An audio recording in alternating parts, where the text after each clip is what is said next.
എല്ലാവർക്കും പുതിയ വീഡിയോയിലേക്ക് സ്വാഗതം. ഇന്നൊരു സ്നാക്ക് റെസിപ്പിയാണ് കേട്ടോ. അല്പം മധുരമുള്ള നല്ല ടേസ്റ്റി ആയിട്ടുള്ള ഒരു സ്നാക്കാണിത്. ചായക്കടകളിലെല്ലാം കിട്ടുന്ന മലബാർ സൈഡിലെല്ലാം ഫേമസ് ആയിട്ടുള്ള ഏലാഞ്ചിയാണ് തയ്യാറാക്കുന്നത്. ചില സ്ഥലങ്ങളിൽ ഈ സ്നാക്കിന് ലവ് ലെറ്റർ എന്നും മുട്ടയപ്പം എന്നും പറയാറുണ്ട്. ഏലാഞ്ചി തയ്യാറാക്കാനായി മൈദയാണ് കേട്ടോ വേണ്ടത്. അരിപ്പൊടി വെച്ചും ചെയ്യാം, എന്നാൽ മൈദയിലാണിത് വളരെ ടേസ്റ്റി ആയിട്ടുള്ളത്. എന്നാൽ മൈദയും പഞ്ചസാരയും ചേർത്ത് ഉണ്ടാക്കുന്ന സ്നാക്ക് ആയതുകൊണ്ട് വല്ലപ്പോഴും മാത്രമേ ഉണ്ടാക്കാൻ പാടുള്ളൂ കേട്ടോ. അതത്ര ഹെൽത്തി അല്ല. ഏലഞ്ചി തയ്യാറാക്കാനായി 1 കപ്പ് മൈദ അരിച്ചെടുത്ത് വെച്ചിട്ടുണ്ട് കേട്ടോ. അതിലേക്ക് പാകത്തിന് ഉപ്പ് ഇട്ട് കൊടുക്കണം. 1 കപ്പ് മൈദയാണ് കേട്ടോ ഞാൻ എടുത്തിട്ടുള്ളത്. അല്പം പഞ്ചസാരയും കൂടി ചേർത്തിട്ടുണ്ട്.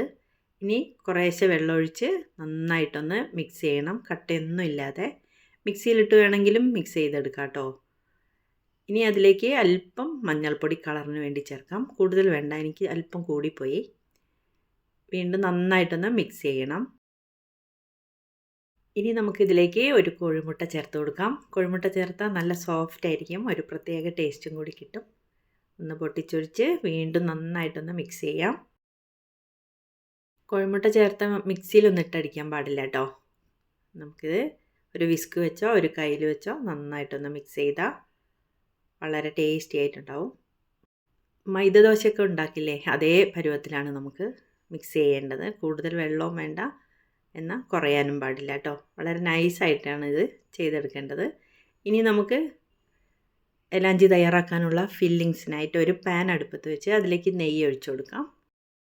അതിലേക്ക് അണ്ടിപ്പരിപ്പും ഉണക്കമുന്തിരിയും കൂടി ചേർത്ത് ഒന്ന് വഴറ്റണം. കൂടുതൽ മൂക്കൊന്നും വേണ്ട കേട്ടോ.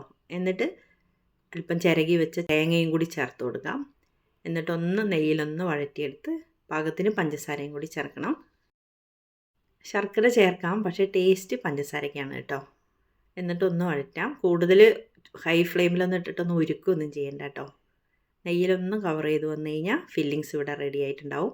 ഇനി അതിലേക്ക് ഒരു സ്മെല്ലിനും ടേസ്റ്റിനും വേണ്ടിയിട്ട് ഏലക്കാപ്പൊടിയും കൂടി ചേർത്ത് കൊടുക്കണം. എന്നിട്ടൊന്ന് ഇളക്കി യോജിപ്പിച്ച് മാറ്റി വെക്കാം. ഇനി നമുക്ക് ദോശ ചുട്ടെടുക്കണം. അതിനായി ഒരു പാൻ ചൂടാക്കി അതിലേക്ക് ഒരു തവി മാവ് ഒഴിച്ചു കൊടുത്ത് കനം കുറച്ചൊന്ന് ചുട്ടെടുക്കാം. അതൊന്നും പ്രത്യേകിച്ച് പറയേണ്ടതില്ലല്ലോ. ദോശ ഉണ്ടാക്കണ പോലെ തന്നെ ചുട്ട് 2 ഭാഗവും മറിച്ചിട്ട് കൂടുതൽ അങ്ങ് ഫ്രൈ ഒന്നും ആവണ്ട കേട്ടോ. എന്നാൽ കുറച്ച് സോഫ്റ്റ് ആയിട്ടിരിക്കണം. എന്നിട്ട് നമുക്കതൊന്ന് മാറ്റി വെക്കാം. ഇതിൽ 2 രീതികൾ ഞാൻ കാണിക്കുന്നുണ്ട് കേട്ടോ. ഒന്ന് ഹൈ ചൂടൊന്ന് മാറിക്കഴിഞ്ഞാൽ അതിൻ്റെ സൈഡിലേക്ക് ഫില്ലിങ്സ് വെച്ച് കൊടുത്തിട്ട് ഇതേപോലെ ഒന്ന് നമുക്ക് റോൾ ചെയ്തെടുക്കാം. ഇതാണ് അതിൻ്റെ ശരിയായ രീതി. ഞാൻ ഈസി ആയിട്ട് ചെയ്യാൻ വേണ്ടിയിട്ട് വേറൊരു മെത്തേഡാണ് കേട്ടോ കാണിച്ചിട്ടുള്ളത്. അതൊന്ന് കണ്ടു നോക്കൂ. ചട്ടിയിൽ തന്നെ പാനിൽ തന്നെ വെച്ച് ദോശ ചൂടായി വരുമ്പോൾ അതിൻ്റെ സെൻറ്ററിലേക്കാണ് ഫില്ലിങ്സ് ഇട്ട് കൊടുത്തിട്ടുള്ളത്. എന്നിട്ട് 2 സൈഡും ഒന്ന് മറിച്ചിട്ട് കൊടുക്കണം. സിമ്മിലോ മീഡിയം ഫ്ലെയിമിലോ ഇട്ടിട്ട് ചെയ്താൽ മതി കേട്ടോ. എന്നിട്ടൊന്ന് മറിച്ചിട്ട് കൊടുത്താൽ എന്നിട്ടൊന്ന് പ്രസ് ചെയ്ത് കൊടുക്കണം. മൈദയല്ലേ, അപ്പോൾ നല്ല പ്രസ്സായിട്ട് വന്നോളും.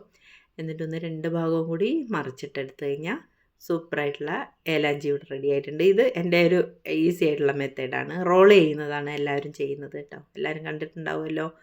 എല്ലാവരും വീഡിയോ ഒന്ന് ലൈക്ക് ചെയ്യണേ. അഭിപ്രായം കമൻറ്റ് ചെയ്യണം. സപ്പോർട്ട് ചെയ്യാൻ മറക്കല്ലേ.